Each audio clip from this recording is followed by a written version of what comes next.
When we get to the darks, uh, I'm placing these darks here on white paper. If I put down a wash of light before I paint those darker trees on there, and if I paint a wash of light and light middle before I put those darks on there, what often happens, not always, but often happens, is that these darker colors are a little muted. They're just not quite as brilliant or as sharp as if we were putting them down right away on paper. So what I'm getting at is where I know I'm going to have those darks, I'll put a wash, and I'm going to demonstrate this in just a few minutes. But what I'll do is I'll just go ahead and paint these darks on the page and leave the light white. And then I'll come in and paint.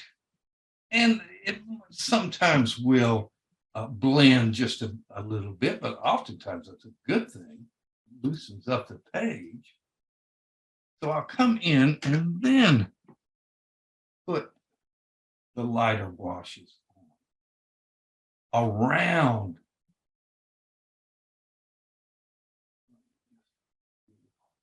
the edges of those clean whites. And we can strengthen it just a little bit more so you can see it a little better.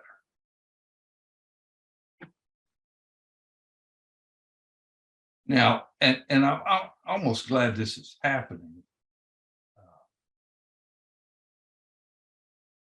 Do you see that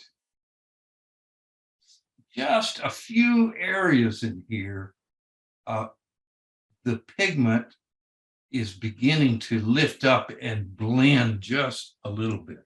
So often I find that that's just fine, but sometimes it can be a problem.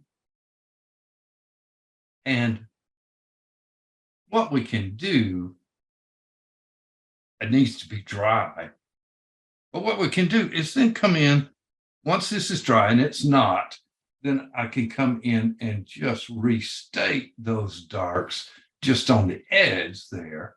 And that's only, I only do that if there's a problem there. But I'd like to have these clean, beautiful darks in the painting as opposed to the muted darks. If we painted 1, 2, or 3 lighter washes already, obviously what's happening is we're blocking out a little bit of the transparency by the time we get to the darks. And so that's something I want you to consider anyway.